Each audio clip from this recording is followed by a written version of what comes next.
Assalamualaikum warahmatullahi wabarakatuh. Perkenalkan, nama saya Fazrian Ade Priyambudi, NPM 2014 1810 07. Di video ini saya akan mempresentasikan hasil ringkasan atau review mengenai dua jurnal yang berjudul Kajian Beberapa Sifat Fisika Tanah pada 3 penggunaan lahan di Bukit Batabu dan Kajian Sifat Kimia Tanah Insektisol dengan aplikasi biochar terhadap pertumbuhan dan produksi bawang merah. Selanjutnya akan saya share screen materinya.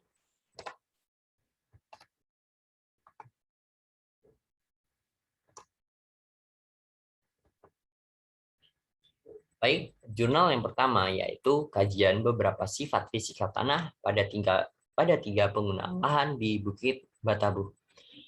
Penelitian ini bertujuan untuk mempelajari beberapa kondisi sifat fisika tanah dari tiga penggunaan lahan, yaitu hutan, kebun karet, dan kebun kelapa sawit. Penelitian ini dilaksanakan pada bulan Oktober sampai November 2012.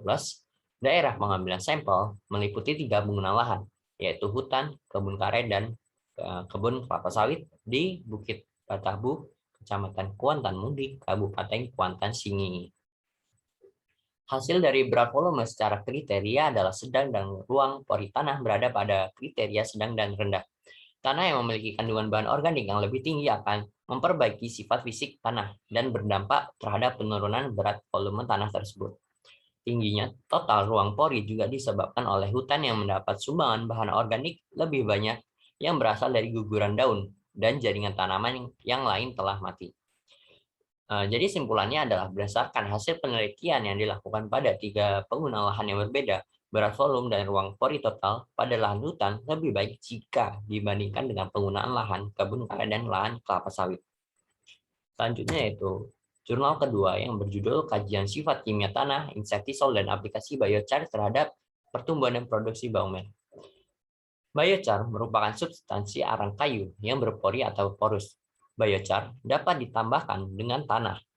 Maksudnya adalah untuk meningkatkan fungsi tanah. Adapun tujuan penelitian ini adalah untuk mengetahui pengaruh sifat kimia tanah terhadap pertumbuhan dan produksi tanaman bawang melalui aplikasi biochar. Penelitian ini dilaksanakan di lahan praktik Politeknik Pembangunan Pertanian Medan dimulai bulan Maret sampai dengan Desember 2019. Adapun alat dan bahan yang digunakan adalah meteran, pH meter, geldal, flame fotometri, spektrometer, tunggu silinder, dan cerobong.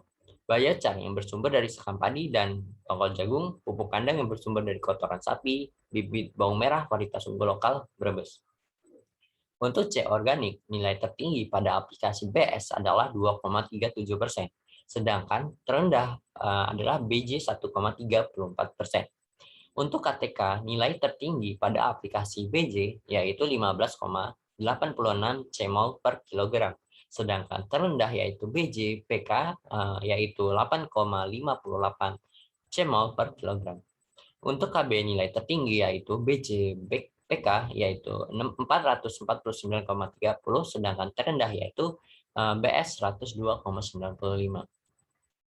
Untuk N total nilai tertinggi yaitu BS 0,35%, sedangkan terendah adalah pada kontrol 0,12%.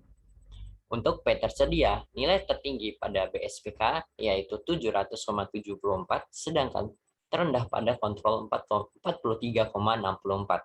Untuk K total, nilai tertinggi yaitu BJ 63,85, sedangkan terendah pada kontrol 2,11.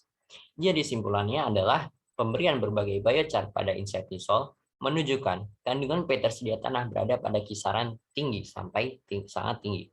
Unsur hara fosfor cenderung bereaksi dengan komponen tanah membentuk senyawa yang relatif tidak larut sehingga tidak tersedia bagi tanaman, atau dapat dikatakan sebagai fiksasi fosfat.